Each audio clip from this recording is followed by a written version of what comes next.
के रूप में बिंदे में है। कांग्रेस हर दौर में कभी चुनौतियों से पीछे नहीं हटी। जब अंग्रेज़ों की चुनौती कांग्रेस के सामने थी, देश की आज़ादी की, तब कांग्रेस पीछे नहीं हटी। अब तथाकथित उन लोगों से जो देश को बेचने में तुले हुए हैं, उनसे लड़ने की चुनौती कांग्रेस के कार्यकर्ताओं को है और ये कार्यकर्ता सक्षम है। ये माकूल जवाब देगा हर बात का।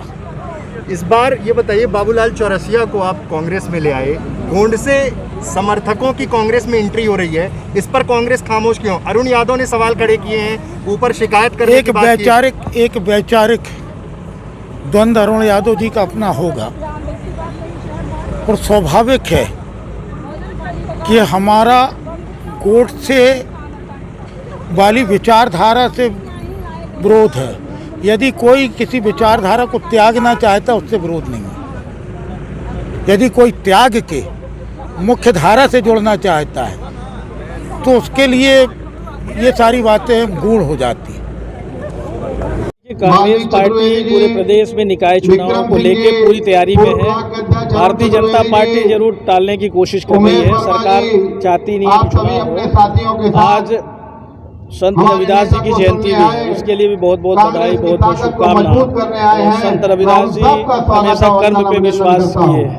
उन्होंने हमेशा कहा था, मन चंगा तो कठौती में गंगा, और उनके बहुत सारे स्मरण हैं। तो ऐसे व्यक्तित्व की आज जयंती भी है और हम सब यही संकल्प लेंगे और ले रहे हैं कि जो संत रविदास जी ने मार्गदर्शन दिया था, कर्म पे जो विश्वास किया था, उन्होंने अपने कर्म को प्राथमिकता देते हुए कभी भी अपने मार्ग से अडिग नहीं हुए और भले वो रैदास समाज में जन्म लिए थे, पर आज वो पूरे समाज के पूज्य संत कहलाए। तो हम सबको भी आज झूठ फरेब की राजनीति चल रही है। एक तरफ संत रविदास जी थे, कर्म के लिए उन्होंने गंगा जी में स्नान करना छोड़ दिया था और सिक्का जो भेजा था तो वहाँ गंगा जी ने ऊपर आके उनका सिक्का ग्रहण किया था। तो आज ऐसे व्यक्तित्व की आवश्यकता है, इनसे हमें मार्गदर्शन लेना चाहिए। तो झूठ फरेब अच्छे दिन से शुरू करके आत्मनिर्भर पर छोड़ दिया, महंगाई चरम सीमा पर है, बोलते कुछ और हैं करते कुछ है, चाहे प्रदेश की सरकार हो चाहे केंद्र की सरकार हो, बेरोजगार चरम सीमा पर है। आज 2000 प्रतिवर्ष रोजगार देने की बात कहते, महंगाई कम करने की बात कही थी। किसी भी महीने में केंद्र की सरकार, मध्य प्रदेश की भाजपा सरकार सफल नहीं रही है, किसानों को बर्बाद करने पे तुली हुई है। आज जितनी भी हमारी सरकारी कंपनियां हैं उनको सबको बेचने पे तुले हुए हैं।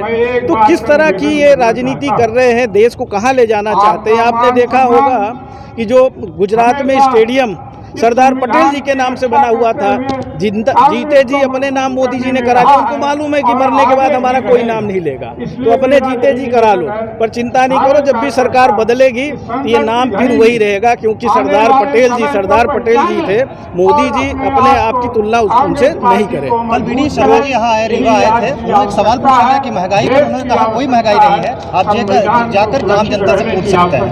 तो कितनी सच्चाई? अब आप खुद भी जो है ना इस महंगाई से पीड़ित हैं, चाहे आप भले पत्रकार साथी है, पर आपके घर में गृहणियां हैं, आपको मालूम है गैस सिलेंडर 800 रुपये हो गया, 100 रुपये पेट्रोल हो गया, डीजल 90 रुपये हो गया। तो इसकी वजह से आज सभी वस्तुएं महंगी हो गई। अब उनके पास तो दूसरे तरह का धन आ रहा है, तो उनको महंगाई अभी समझ में नहीं आएगी। महंगाई आम जनता महसूस कर रही है। आज क्या स्थिति है, तो ये भाजपा के नेता इसी तरह से, क्योंकि मोदी जी ने कह दिया कि अब महंगाई कोई विषय नहीं है। यूपीए की जब सरकार थी तो यही स्मृति ईरानी नाचती हुई नजर आती थी। सुषमा स्वराज जी या दुनिया में नहीं है, वो गैस सिलेंडर लेके वो भी नाचती थी। बहुत सारे इनके नेता हैं जो महंगाई को लेके बात करते थे और कहते थे हम आधी कर देंगे सरकार हमारी बनेगी। तो कुछ भी नहीं किया, एक भी काम नहीं किया। जितने वादे किए थे एक भी काम नहीं किया, पूरे देश को बिखरा के रख दिया है। आज कोरोना के संक्रमण काल में किस तरह की बेरोजगारी बढ़ी है, किस तरह की अर्थव्यवस्था चौपट हो गई इनकी गलत नीतियों की वजह से। नोटबंदी, जीएसटी, एफडीआई, लगातार गलत निर्णय कर रहे हैं और इनके गलत निर्णय की वजह से आज हमारा देश, हम कह सकते हैं कि पूरी तरह से अव्यवस्थित हो गया। और इसके लिए पूरी तरह से भाजपा के लोग जिम्मेदार हैं और अब समय आ गया है, देश की जनता इनको जवाब देगी। मध्य प्रदेश की जनता भी, अभी पंजाब में चुनाव हुआ है, स्थानीय नगरीय निकाय चुनाव राजस्थान में हुआ है, हमारे किसी को भी मौका नहीं मिला, सिर्फ और सिर्फ कांग्रेस को मौका मिला है और यहाँ भी यही होने वाला, इसीलिए भगने की कोशिश कर रहे हैं। नगरीय निकाय चुनावों में जिस तरह से बात हो रही है, क्या टिकट वितरण पर क्या कुछ बात है प्रदेश अध्यक्ष जी से? इस बार युवाओं की ज़बरदस्त भूमिका इस नगर निकाय चुनाव में रहेगी और वरिष्ठ नेता तो भी और सारे वरिष्ठ नेता इस बात से सहमत हैं कि जब तक युवाओं को आप मौका नहीं देंगे, उनको प्रतिनिधित्व देंगे, तब तक कांग्रेस पार्टी का भविष्य सुनिश्चित नहीं होगा। और इसलिए इस बार आप देखेंगे कि इस बार ज़्यादा से ज़्यादा युवाओं को अपने हक के लिए प्रतिनिधित्व करने का मौका दिया जाएगा और वो कहीं ना कहीं कांग्रेस की भविष्य की एक मजबूत नींव बनकर उभरेंगे। विरोधी सरकार है, आदिवासी हरिजन विरोधी सरकार है। कांग्रेस में संगठन अभी पूरी तरह से संगठित है और आने वाले चुनाव में हम अपनी ताकत आपको चुनाव के नतीजों के माध्यम से दिखाएंगे।